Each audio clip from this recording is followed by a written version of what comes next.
Hello and welcome to another episode of the History Network podcast, possibly the longest running military history podcast. I'm Angus Wallace. Long-time listeners might know after 10 years of producing the podcast, last year I took the decision to return to university to study a master's degree in history. More by chance than design, my niche has turned out to be the First World War. It's a topic that fascinates me more and more. In my studies, I came across a new book titled Led by Lions, written by Neil Thornton, which looks at British members of Parliament who served in the military during World War One. As I'm interested in the topic, I thought you might be. So I asked Neil if he fancied a chat. Neil, thanks for joining me. Now, I have here The War Illustrated from December 1914. And under the headline, Some of Our Warrior Legislators, it shows pictures of 25 members of Parliament who were serving in the armed forces. Was this common? No, there's ex-soldiers, people who have served previous, but I think it's different culture, wasn't it? I mean, a lot of them were serving, obviously, territorials, which was quite common back then, the hierarchy. So they were all, or mainly officers, in these units. Cavalry was, and the guards were obviously quite popular. The elite units with the MPs and the lords. But yeah, I mean, a lot of them, they didn't have to go. They didn't have to go over and serve actively. They were exempt through the job, but they actually fought to get there. So those that weren't allowed or weren't authorised, you'll see there's various or numerous examples in the book where they were told, your duty lies here. And they actually fought to get over there. Some of them threatened to resign. Some of them are given staff roles. One springs to mind is Harold Corley with the Manchesters. He was given a staff job. And he was heartbroken, when they were over in Gallipoli. And he actually fought tooth and nail to get put back with his battalion because they went over the top. Cristea, they got hammered. 4 of his very good friends, officers, led the men over, were killed. He actually succeeded in getting back to them. He lasted 2 weeks, and he was killed. But he got what he wanted. He got, as his friend said, he wouldn't have wanted it any other way. So yeah, it was common for them to be serving. Back to the original question, it was common for them to be serving in territorial units. And at one point, I put it in the book, there was almost a third of MPs on active service. Now that's not a third of MPs who were eligible to serve, because obviously there was many who were too old. This was a third of all MPs, eligible or not.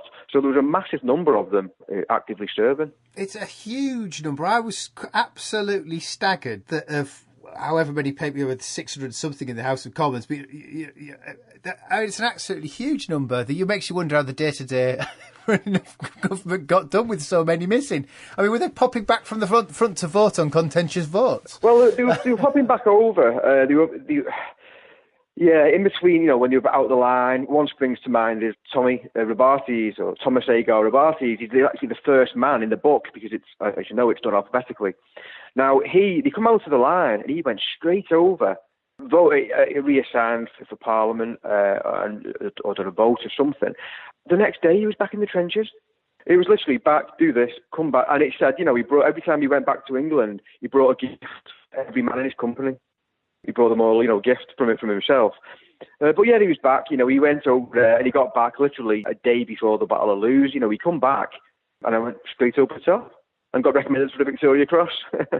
You see what I had to write? Obviously, I had to confine it to members of Parliament who were serving at the time of the war. But, as you'll know, there was many men that were serving who later became MPs, and there was many serving they'd already previously served as a member of Parliament, but weren't actually serving at the time of the war. So them men I couldn't include. Yeah, one of the guys, there was Aubrey Herbert was one, Craig was another, Buthnut. I'm just looking through now. Buthnut was another. One of them was actually captured. He was on a boat travelling somewhere. He was captured. Made a prisoner of war, and he spent months, about 18 months as a prisoner of war, but he was carrying on writing home, about different matters and political matters. But he was still, during the war, he was released, and he got home on the weekend, and on the Monday, he went back in the House and started debating. So no time to come back and get accustomed to life back in England. Just crack on, just carry on as normal. But I couldn't put these people in the book. I can only make short mentions of them. As I say, there was hundreds of them, and I couldn't mention them all. Quite remarkable. You said then that MPs were an exempt occupation. Is that they're exempt? Like, now my mind's gone blank. Who were exempt occupations? Sort of certain people in agriculture as steel workers. Yeah, agricultural things. I mean, I think it was certain. It was something that I'll be honest, I actually struggled trying to pinpoint exactly which ones. Now, anyone who had a title or had another role other than just an MP, which was pretty much which was a lot of them, then they were exempt. Then they were definitely exempt. Yeah, so it discounts on an awful lot of them. The likes of Neil Primrose springs to mind. He was given a sort of another role alongside his MP duties. He threatened to resign. He didn't want it because it prevented him from going back. I mean, he'd already earned a military cross, leading cavalry charges, in Palestine. He'd come back, was given this role, made him exempt, and he said, "Listen, he resigned. He resigned from not from being an MP, but from this additional responsibilities because he wanted to get back over there, but it stopped him from going." So when these guys were joining the army or going back into the army, did the army actually want them? I mean, I can see them potentially being a real pain in the bum for the army.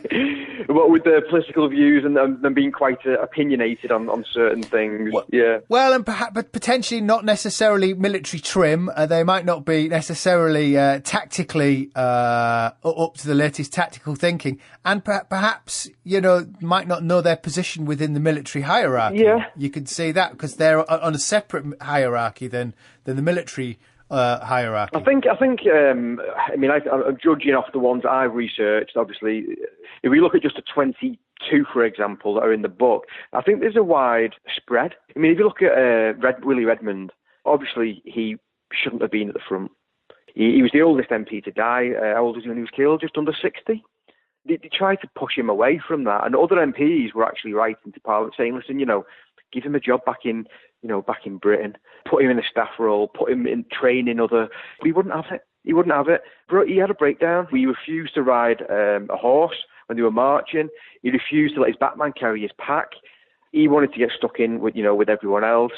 I'm not going to say at all he hampered them or he hindered them. The guy was killed in action. He went over the top with them when he shouldn't. He was given a staff job. He mithered to go over the top. He was told you can go over in the third or fourth wave. He ran straight to the first wave and was the first man out of the trench. And he got killed. He got wounded. He got mortally wounded and died. Now, if you look at him, and then if you look at someone the likes of McLaren, now he was a young MP, early 20s, brave as a lion. He got discharged without his knowledge.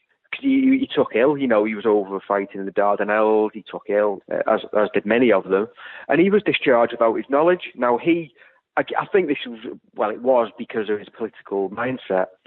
He made sure he got reinstated. Now I've seen a copy of the letter that he wrote. He sent it to Lord Derby. He sent it to political sort of friends, if you like. The letter, there is no way you could argue with what he wrote. It was about 6 or 7 pages, saying why he should be given a commission again. And then it took him a few months, but they come back and they said, right, okay, you can be commissioned again. Sorry for the trouble we've caused you. And he went back into the army after they discharged him. And again, he was killed. So there's different angles, I think, individual cases for each one. What's funny is they all seem to they have a sense of public obligation to be at the front and not seemingly in staff positions, which perhaps they would be more suited for, considering their backgrounds. A lot of the staff are scorned at, they were scorned at by the soldiers at the front because they didn't understand what they were doing. They're scorned at now by some, mainly sort of general public, and the general conception of them is, they were just pointing at maps saying, send 1,000 men over the top there, do this, do that. A little bit more complicated than that, but like you say, they were perhaps more suited. But they didn't want it. Most of them did not want to go back. Now, one springs to mind is Valentine Fleming. Now, he's obviously one of the MPs in the book who was killed. He's the father of the James Bond creator, Ian Fleming. It was Ian Fleming's father. He was with the cavalry. He was killed. He was out and out soldier. You're getting back to what we were saying earlier about if they were trained or not. Now, pre-war, he took every course available to him, and he was, I'm not going to say the perfect soldier, but he was damn close to it. He was teaching the regulars a thing or two, and they were trying to get him into a staff role, and he wouldn't do it.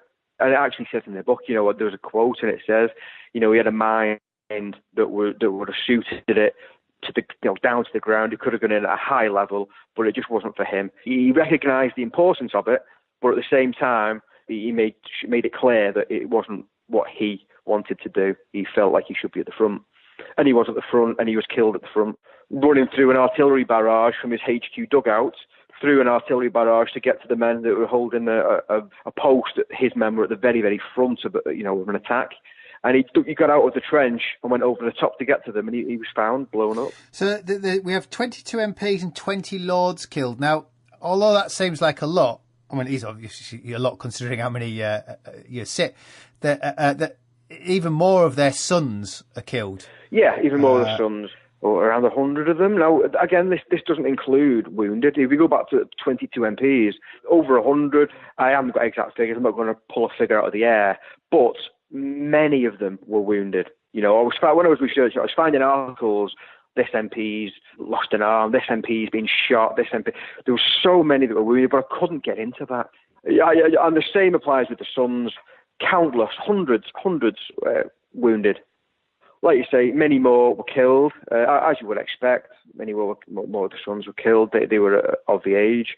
And they were also, again, as you would expect, they were junior officers because of their age. So, young lads, second lieutenants, captains, not many more were above that rank. And as you'll know, they're the first guys out of the trench. They were the first to put themselves in danger, and it was the junior officers who suffered proportionately more casualties than any other rank in the British Army.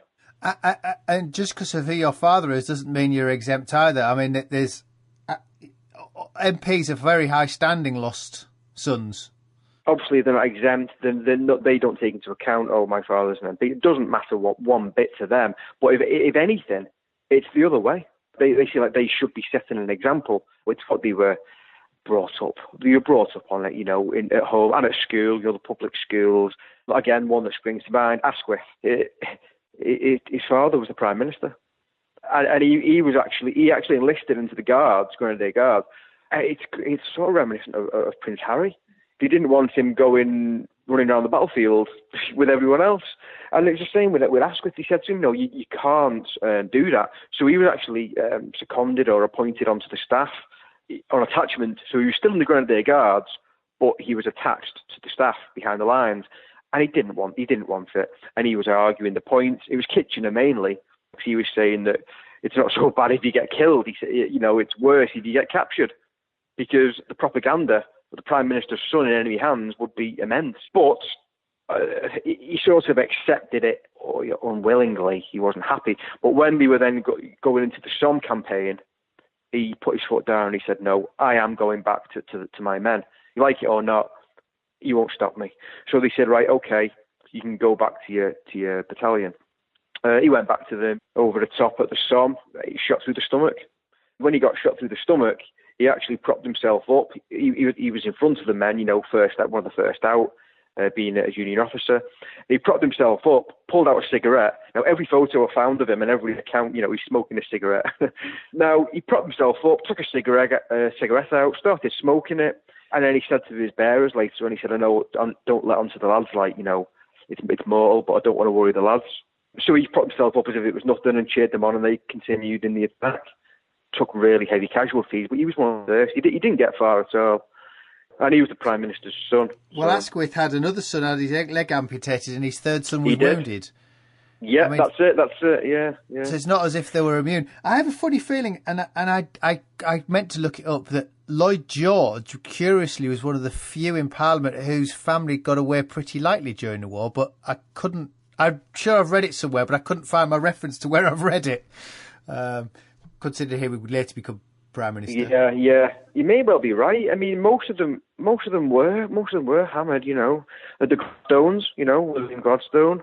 It's particularly tragic one, I think, that one. That you know, when I was digging up the information and the personal letters on that one, how he felt. He felt like he shouldn't be an officer. He didn't want to be an officer. He had no military training, but he was pushed into it. And he said, my only thing is, my only worry, I don't want to let my men down and put them in danger. You know, and he was killed. He was shot through the head by a sniper, trying to find, you know, obviously the sniper was shooting at his men, and he was trying to find who it was. And he was writing home at the time to his mother, and he actually wrote in the letter, I must break off now, mother. Something's happening, but I'll tell you all about it later. I'll pick up again later. And he went out, and he was killed. And that letter was sent home to his mum, you know, with all the possessions, dated the day that he was killed. The Gladstones, the Asquiths, the Bonner-Law, both of his sons were killed within 6 months. Within 6 months of each other. And he just recently become a widow just before the war. And he was really, really greatly affected by it because of the circumstances. You know, he was told one of his sons was a prisoner. He was then told it was a mistake. He's not a prisoner. He then got a letter saying, "Oh, he is a prisoner." And his head was all, he didn't know what was going on, and he was continuing to obviously run what he was running in Parliament. He was at number 11. Busy schedules. Yeah, it affected him greatly. Yeah, as it would. The curious thing about Gladstone was, I picked up, was that he was brought home, but his body was exhumed and brought home, which he must be one of the few. Yeah. And he had to get permission from the King and the Prime Minister to do so, which I thought was interesting. You found there was a number who were brought home, and they were all early in the war, and they were all well-to-do families. There's no ifs and buts about it. They were all well-to-do families because it had to be done at the family's expense. And it was usually done so they could be buried in the family plots, you know, in the large sort of... again, this usually applies to, you know, well-to-do families. They have plots with all their ancestors, with all their families. And this is what they wanted. They didn't want to sort of leave one out, if you like. Now, it caused a little bit of friction, not towards those who had come back, but to the system, because it was basically saying, well, why is my son, my Private Jones is getting buried in a field, and your son's coming home and having a huge military parade and this and that, all run by the families, but there was a little bit of something there. So in the end, there was just a blanket rule where everyone is going to stay on a foreign field, if you like. Yeah, which I think there was no arguments, there was no ifs and buts, no protest. Everyone agreed, yes, this is what we'll do. And no doubt in my mind, Gladstone himself wouldn't have had a problem with that at all. No. The title of the book's playing on that trope, lions led by donkeys. And clearly, from your examples, these men were not led by donkeys. They're led by lions. Exactly. Where does this idea of lions led by donkeys come from? It originated in the Crimean War. The actual term, which I wrote about it. Now it's widely published that it came from the Franco-Prussian War, but the earliest I could find was in the 1850s. It was during a truce. Now the British had just attacked Sebastopol. You know, basically we suffered I think 2,000 casualties, and there was a truce.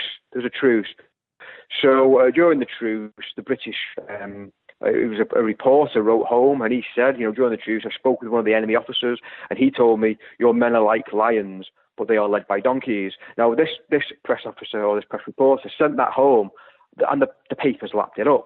So it featured in all the papers, the quote, and since then it's been sort of, it's re-emerged and it's been used again and again. Franco-Prussian War, First World War, Second World War even as well, but obviously in the 1960s with Alan Clark, the book, the donkeys, he attributed it to originating from, I think, is it Ludendorff, one of the German officers?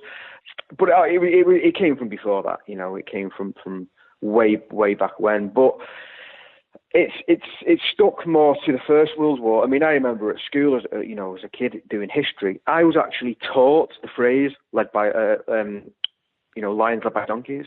I was taught that phrase. I think us growing up, that was our view, is sort of from that 60s view of the Alan Clark sort of led by donkeys.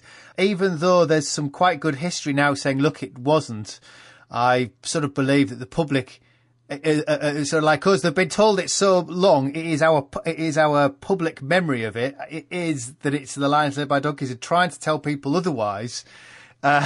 It's a bit like banging your head against a brick wall. Definitely is, and that was one of the reasons really that I've done it. I mean, the centenary it's fantastic. There's more attention. There's more people getting interested in it. Lots of commemoration, but people are getting involved now who have still got these preconceived ideas. They haven't got 10, 20, 30 years of research behind them, and they haven't formed their own conclusions and opinions of actually how it was. They've had this ingrained into them since they were children. So it's a widespread belief, and there's more people getting involved in the military research and the genealogy who hold that belief. Now, it started off, obviously, it was the keys with the high-ranking officers at the back. The favourite is, they were sat in chateaus drinking wine while pointing at maps and sending men here, there and everywhere. Now, but that is now spreading. I have definitely found in the last few years, it's spreading to lesser ranks. Basically, any officer now is seen as a donkey. If you look online at other various sites, social media, pretty much anyone who's an officer is getting sick of being a donkey. It's spreading to politicians, and it's spreading further and further. And I wanted to sort of, if I can help stem that just a little bit. I think it's a punchy title. I think it hits home what I'm trying to say. But yeah, these are politicians and officers, so they get it double whammy, really. They're getting, people hate the politicians. I've got preconceived ideas about World War I politicians, and a lot of the stuff that's bandied about now, they should have fought the war themselves. They wouldn't go themselves and fight. They sent young men to the deaths. And that was one of the things I asked. And while they're saying this, I'm thinking, well, actually, many of them were fighting to get over there to fight. And when you say they didn't suffer any loss, they were sending other people's sons to their deaths. Look at this book. I think this proves otherwise. Their sons were suffering, and no doubt the sons of the high-ranking military officers were in a similar sort of boat and being shot to pieces. I have a funny feeling the aristocracy kill rate, if that's one way of putting, ran at about 20% of the upper classes kill, which is twice that of the common soldier, which was about 10 or 11%. You had a 10 or 11% chance of survival, which actually I read in, I will quote the books so people go and find it. So Adrian Gregory's The Last Great War, I think. He states that you are more likely to die in childhood in 1914 than you were to die in the First World War. Which puts it into some sort of perspective as well, how hard life was at that time. Yeah, I mean, as I say, it's just one of the many misconceptions, isn't it? That most people, were killed. The other one is the 6 weeks thing. An officer's life expectancy on the front was 6 weeks. Well, if 20% of them were a casualty, how can they all die within 6 weeks on average? That was taken out of context, as many things are. It was taken out of context. I think it was Robert Graves who said it, and he was quoting a specific battalion in a specific time during the war, and that's been listed and used as an overall fact of the entire war. Which isn't the case. Robert Graves actually made it all the way through the war himself to write his memoir, which is actually a very good read, though it is obviously a selective. You can't. One man's war is not every man's war. Is the way of his book. I read it about 18 months ago. It's a great read. How did you bump into the topic? Because it's a funny one to bump into. Suddenly thinking it is quite by accident. And then people say to me, what made you write that? I said, well, what do you mean? What made I write that? A working class lad from near Liverpool. I'm not allowed to write about lords and politicians. It is a little bit maybe not what would be expected, but it was quite by accident. I was actually in Parliament. I went as a community champion, armed forces military. I was nominated by my local MP a number of years ago over a project that we'd done locally. It was a statue to a VC recipient local, which, going off on a tangent a little bit, I got a contract to write his biography, so we'll look out for that as well. But getting back to it, so it's Thomas Alfred Jones, VC DCM, known as Todger Jones in the Cheshire Regiment. But anyway, I was in Parliament with my MP, and this thing's up in there, commemorating men who were killed, and so that was the seed. But then my MP it was actually on Twitter. He then posted, it was coming up to the 100-year anniversary of the death of an MP in the war. So what I done, I started looking at this MP just purely out of interest. I looked at who he was, what had happened to him, and it was the story was interesting, and I thought, okay. So then I looked at the memorial. It lists all of the MPs, and I thought, oh, just out of interest, I'll have a look at them. So I've done it alphabetically. Again, I mentioned earlier on, the first one was Thomas Agar Rabates. I looked at him, and he was a remarkable man, absolutely remarkable man. Recommended for the Victoria Cross, running out rescuing his men, absolutely fearless. He joined the Guards. People were saying, the other officers, because he pulled strings, he pulled strings to get there. He was in a territorial cavalry. Next minute, he turns up on the front. I'm your new officer. They're thinking, who's this bloke, this politician? But he proved them all wrong, and in the end, they all absolutely worshipped the ground that he trod on. Now, and that captivated me. So I started looking at all the others.